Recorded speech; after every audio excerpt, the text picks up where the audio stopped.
학생들이 듣고 모였는데 그 중에 한 율법사가 예수를 시험하여 묻되 선생님, 율법 중에서 어느 계명이 크니까?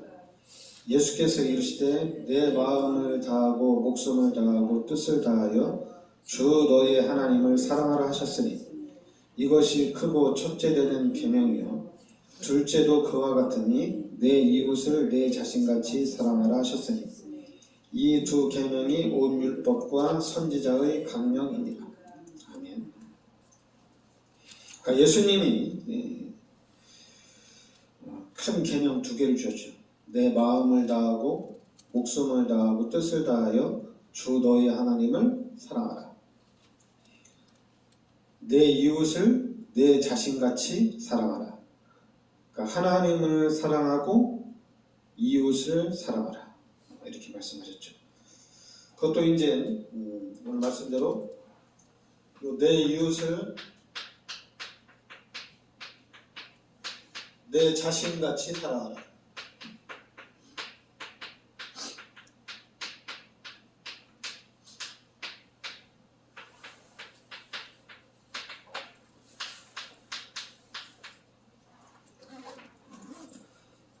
그러니까 내 이웃을 내 자신같이 사랑하라. 당연히 우리가 예수 믿는 사람으로서 하나님을 사랑하는 것은 당연한 거죠. 그 다음에는 이제 내 이웃을 내 자신같이 사랑하라. 마태복음 19장 10절에도 내 이웃을 내 몸같이 사랑하라 이렇게 말씀하셨죠.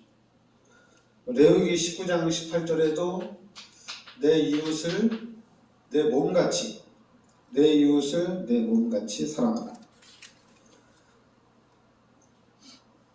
그리고 마가복음 12장 32절에도 내 이웃을 내 몸같이 사랑하라. 누가복음 10장 27절 28절에도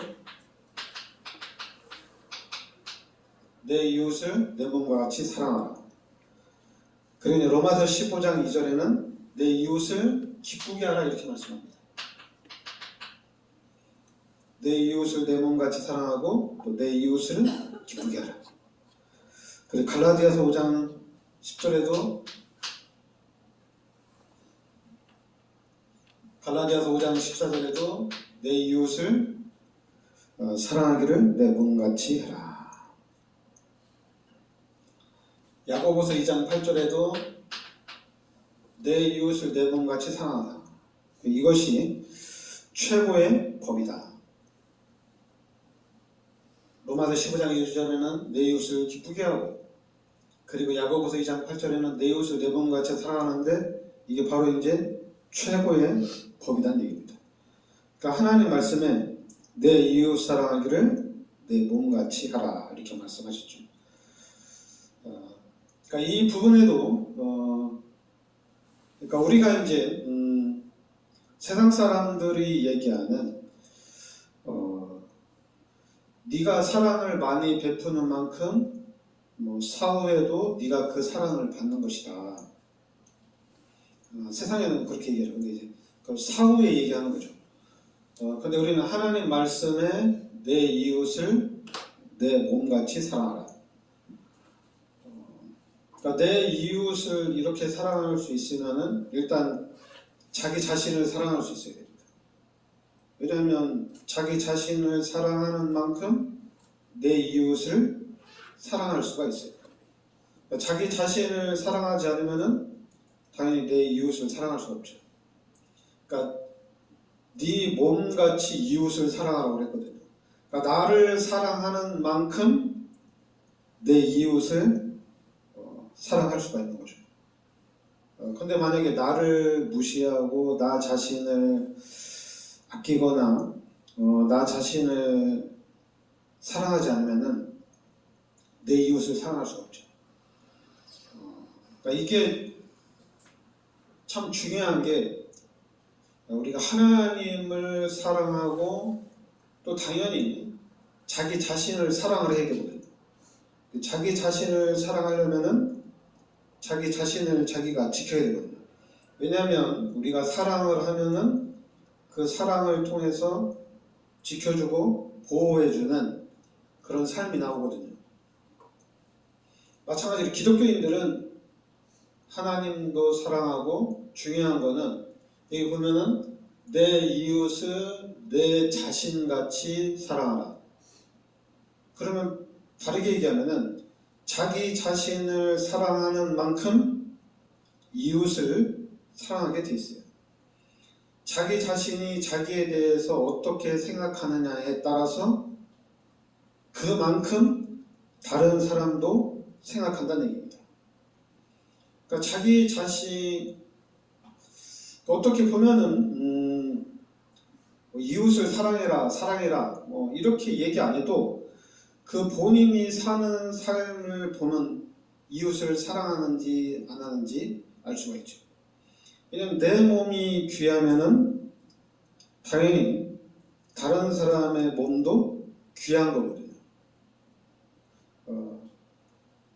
정말 나는 내가 잘 먹고 잘 살 수 있도록 그렇게 원한다면은 당연히 다른 사람도 사랑할 수가 있습니다.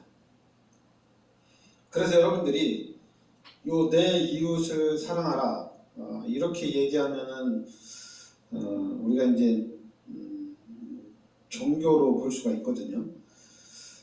그래서 이제 목사님들이 성도들을 양육하는 과정에서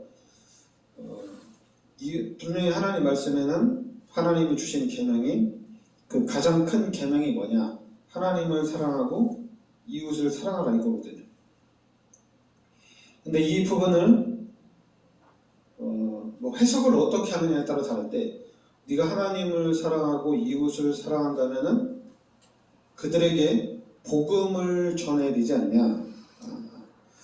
그래서 이제 전도와 선교에 강조를 할 수가 있어요. 그리고 또 이제 그러니까 여러분들이 이 원리를 그림을 잘 기억해야 돼요. 하나님이 우리 인간을 창조하셨죠. 그 이제 창세기 1장 27절 28절이 하나님이 우리 인간을 하나님의 형상대로 창조한 겁니다. 그래서 우리 인간은 하나님과 함께 살도록 부족함이 없이 우리 인간이 창조가 된 거예요. 근데 우리 인간이 마귀의 유혹에 넘어가서 하나님 앞에 죄를 짓고 하나님이 떠나면서 문제가 시작이 된 거예요. 그럼 우리 인간은 당연히 하나님을 사랑하고 하나님과 교제하면서 살아야 되는데 근데 우리 인간이 죄를 짓고 하나님이 떠나면서 하나님을 사랑하기보다는 이제는 바뀐 거죠. 어떤 그 나 중심의 삶으로 이렇게 바뀐 겁니다. 나 중심의 삶으로. 그리고 이제 물질 중심의 삶으로 이렇게 바뀐 거예요. 또 세상 중심의 삶으로 이렇게 딱 바뀐 거예요. 그러다 보니까 어떤 현상이 나타나냐면 특히 이제 로마서 3장 23절에 모든 사람이 죄인이고 요한복음 8장 44절에 신분이 마귀의 자녀입니다. 그러니까 마귀의 모든 사람이 죄인이고 모든 사람이 마귀의 자녀로 이렇게 살아가는 거예요. 그러면 이 사람들이 자기 자신을 위해서 살아간다고 하는데 당연히 어떤 육신적인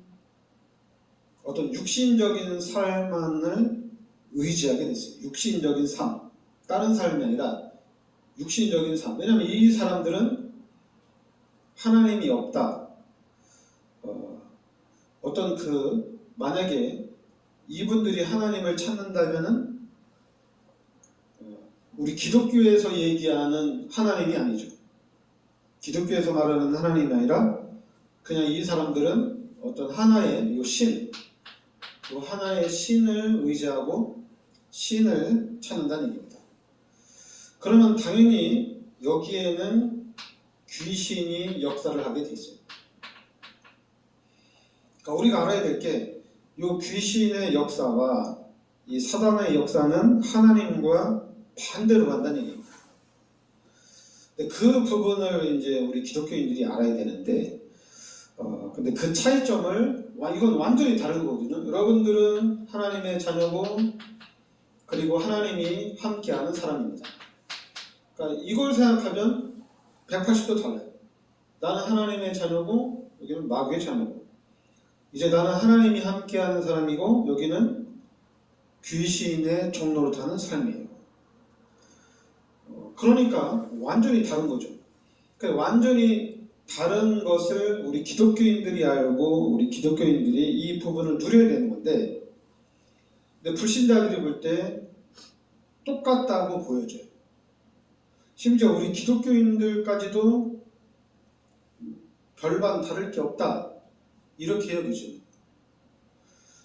그러니까 이 불신자에 대한 심각성, 시급성을 우리가 계속 놓치고 사는 거죠. 그러니까 이제 사회에서 우리가 이제 살다 보면은 자꾸만 놓치는 거예요. 놓치다 보니까 또 교회에서는 그런 거예요. 네가 이제 말씀을 봐야 된다.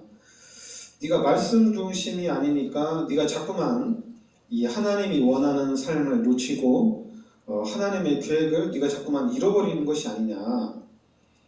네가 정말 하루를 시작할 때도 좀 말씀을 보고 그리고 기도하고 시작을 해라.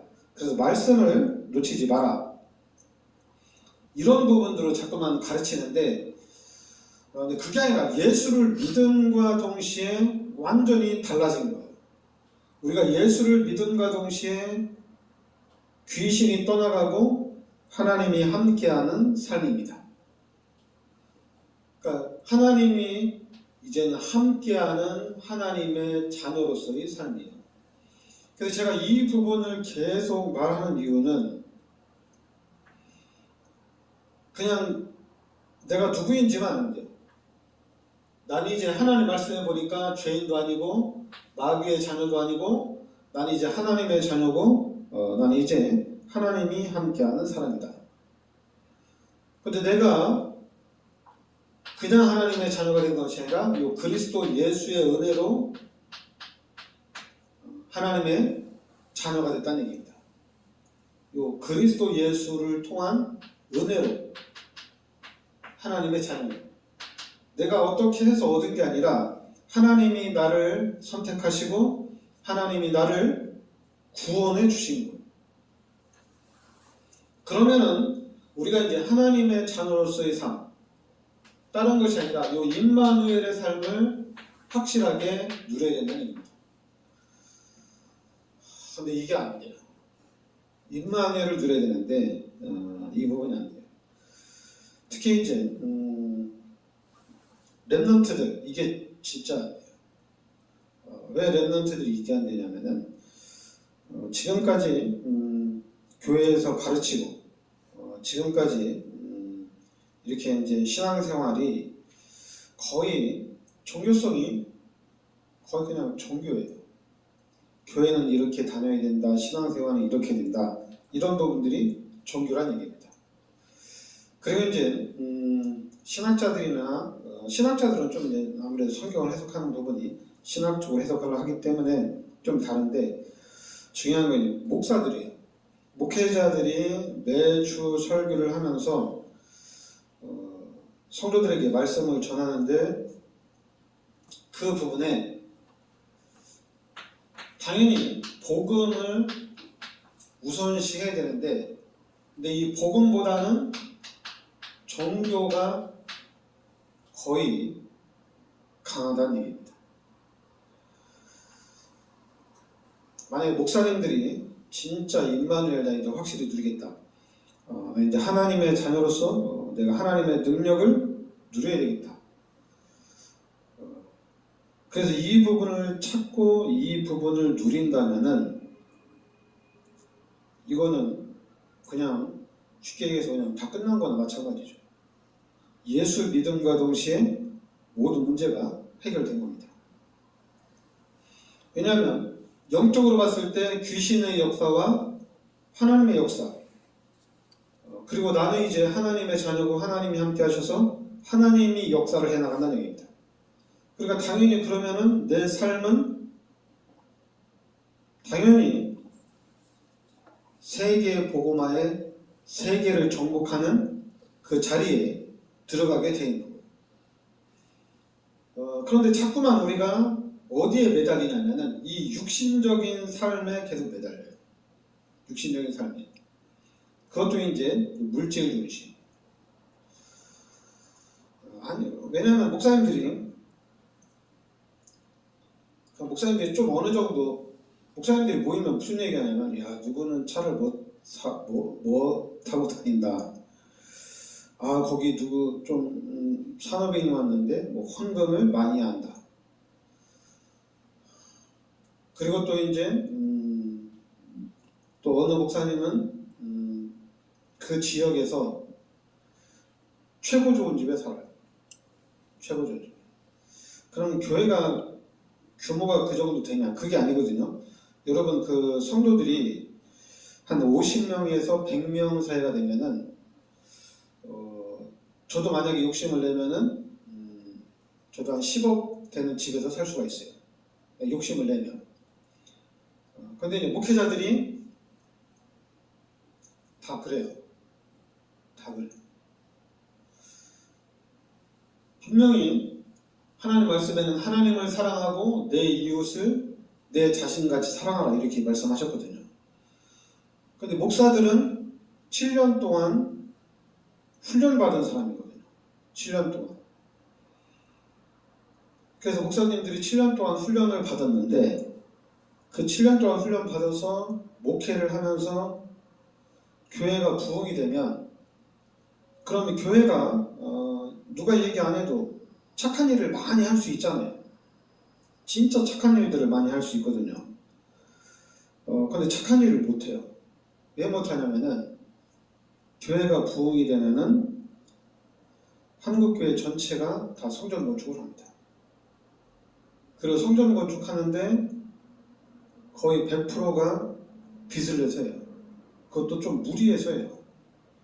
그러다 보니까 그 빚을 갚는데 20년도 빠른 거예요. 30년, 40년 동안 교회 경제의 거의 70%, 80%를 빚 갚는 데다 계속 갚는다는 얘기입니다. 그러니까 교회는 큰데 좋은 일을 할 수가 없어요. 마음껏 못해요. 그런 건 하죠. 밥 사주고 조금씩 용돈 주고 이 정도는 하는데 그 이상은 못해요. 그 이상을 하게 되면은 막 자랑하고 다녀요. 봐라, 내가 이렇게 도와줬다. 나 이런 일 하고 있다. 그래서 그런 걸 보면서 지금 우리 교회에서도 이제 선교를 한 달에 25년부터는 우리가 90만 원씩 하잖아요.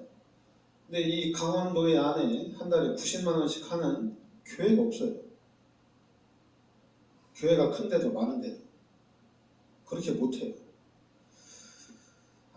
그래서 이런 부분에 그러니까 여러분들이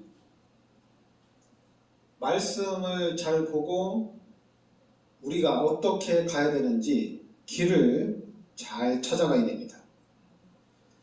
그래서 길만 확실하게 찾으면은 나머지는 이 안에 다 있어요. 임마누엘만 확실하게 찾아서 누리고 실제적으로 이 부분에 대한 믿음도 있고 이 부분을 실제적으로 누려야 돼요. 그러면서 이제 우리는 복음이 돼야 된다는 얘기입니다. 이 복음이. 그러니까 이 복음은 왜냐하면 하나님이 나의 사람이라는 게 그렇잖아요. 목사들도 얘기해요. 공짜로 돈 주면 그거 금방 다 없어진다. 가치를 모른다. 이렇게 얘기해요. 왜냐면 공짜로 받았기 때문에. 그러면 우리 공짜로 받은 거잖아요. 공짜로. 구원 공짜로 받았잖아요. 내가 노력해서 받은 게 아니잖아요. 그냥 하나님이 공짜로 준 거잖아요. 그러면 공짜로 받은 거니까 막 나눠줘야죠. 나눠줘야죠. 근데 나누지를 못하죠. 왜냐하면 공짜로 받은 게 아니니까. 공짜로 받았다고 생각 안 하니까. 내가 예수 믿으면서 축복을 받았는데 이게 하나님의 은혜로 받은 거잖아요. 그럼 공짜잖아요. 그러면 이 축복을 바로 나눠줘야 되잖아요. 공짜로 받은 거니까. 근데 큰 교회들이 보면은 자기는 공짜로 받았다고 생각을 안 해요. 그래서 못 도와줘요. 그러면서 하는 얘기가 그냥 막 주면 이 돈 가치 없다. 그 어려운 사람들 돈 많이 줘봐라. 다 거지된다. 그냥 그 사람들도 그냥 지네들이 응답받고 이렇게 와야지 이거 나눠주면 다 그냥 아무 가치가 없어진다 이렇게 얘기하는 거예요. 그런 것 같아요. 구원을 받았는데 이게 공짜로 받은 거거든요. 그러다 보니까 이게 가치가 없는 거예요. 하나님을 만났는데도 하나님이 나와 함께 하는데도 이걸 공짜로 받다 보니까 이게 가치가 없는 거예요. 지금 하나님이 우리에게 예수가 그리스도라는 비밀을 깨닫게 해주셨잖아요. 근데 이것도 공짜로 받았어요. 그러니까 이것도 가치가 없어. 그럼 기독교인들에게 가치 있는 건 뭐냐? 금식기도 했는데 하나님 이렇게 응답을 주신다. 내가 새벽 기도를 했는데 하나님 이렇게 응답을 주신다. 야, 내가 성경을 창세기부터 계시록까지 다 썼는데 하나님 나에게 이렇게 은혜를 주신다. 야, 내가 하나님 앞에 막 쥐 팔아서 성경을 저한테 헌신했는데 하나님 나에게 30배, 60배, 100배로 축복해 주신다. 공짜가 아니죠, 그죠? 공짜가 아니에요. 내가 뭘 해서 받은 거기 때문에 공짜가 아니에요. 공짜가 아니니까 베풀 수가 없어요. 이웃에게 나눠줄 수가 없어요. 내가 노력해서 얻은 거기 때문에 그럼 너희들도 노력하라는 이거예요. 그러니까 이런 부분에 있어서 그러니까 우리가 신앙생활을 해 나가는데 내가 어떤 생각을 가지느냐, 내가 어떤 마음을 가지느냐가 이게 엄청나게 중요합니다. 우리 교회에서도 이렇게 선교를 할 수 있는 거는 이 처음부터 시작을 해 나가는 거예요. 좀 무리가 되지만은 근데 그게 앞으로 우리 교회가 앞으로 가야 되는 그런 또 방향들이고 또한 우리가 앞으로 많이 받아야 될 축복입니다. 그러니까 여러분들이 하나님이 분명히 하나님이 우리에게 세계복음화를 위해서 이 불신자들을 살리기 위해서 하나님 우리에게 계속해서 부어주실 거예요. 그러면은 그걸 알아야 돼요. 하나님이 나에게 진짜 주신다는 걸 알아야 돼요. 자꾸만 내가 노력을 해서 얻었다면은 줄 수가 없어요. 그럼 기독교인이나 불신자랑 똑같은 거예요. 교회를 다니나 안 다니나 똑같은 거예요. 그러나 기독교인들은 구원을 받았지 또 구원받고 사는데 또 하나님이 내 삶을 다 책임져 주신다는 얘기입니다. 자꾸만 불신자들이 얘기하는 것처럼 네가 일을 해야지 먹고 살지, 네가 좀 일을 해서 어느 정도 경제가 돼야지 네가 이제 가정을 꾸리고 네가 다른 사람도 도울 수 있는 게 아니냐, 이게 이제 불신자의 얘기거든요. 근데 우리는 나는 이제 하나님의 자녀고 하나님이 나와 함께 하시기 때문에 내가 이 하나님의 능력을 내가 누려야 되겠다. 그래서 내가 하나님의 능력 누리고 그럼 이 하나님의 능력 누리는 것을 도와주면은 이거는 돈을 1000만 원 주는 것보다 1억을 주는 것보다 더 가치 있는 거잖아요. 돈을 1억 주면은 금방 없어지지만은 그럼 하나님의 능력을 누리도록 도와주면은 그 사람 평생에 하나님의 축복을 누리면서 사는 거잖아요. 평생을 책임져 주는 거잖아요. 그러니까 이런 부분에 있어서 좀 우리 교회가 그래서 이제 제가 여러분들한테 임마누엘을 계속 얘기하는 거예요. 임마누엘을 들으라. 표시는 잘 안 납니다. 근데 누려야 돼요. 표시는 안 나요. 만약에 표시가 난다면은 누구든지 다 누리겠죠. 다 찾아서 누리겠죠. 표시가 난다면. 표시가 안 나요. 그런데 표시가 안 나고 안 보이지만은 실제적으로 여러분들이 그 하나님의 능력을 누리는 삶을 우리가 살아야 될 줄 믿습니다. 기도합시다. 하나님, 은혜를 감사드립니다. 하나님께서 이 시대 저희들을 그리스도의 비밀 속으로 인도하여 주시니 감사드립니다. 이제 그리스도의 눈으로 우리가 이 시대를 정확하게 볼 수 있게 하여 주시옵소서. 그리고 오늘 하나님의 말씀대로 내 자신을 사랑하는 같이 내 이웃을 사랑하라고 말씀하셨습니다. 우리가 하나님을 사랑하고 내 이웃을 내 몸같이 사랑하는 참 믿음의 참 신앙이 되어지도록 하나님께서 축복하여 주시고 인도하여 주시옵소서. 예수 그리스도의 은혜와 하나님의 크신 사랑과 성령의 내주인도 역사하시니 이 시대적인 축복 속에 들어와 있는 우리 전도자들 머리 위에 항상 함께 있을지어다. 아멘.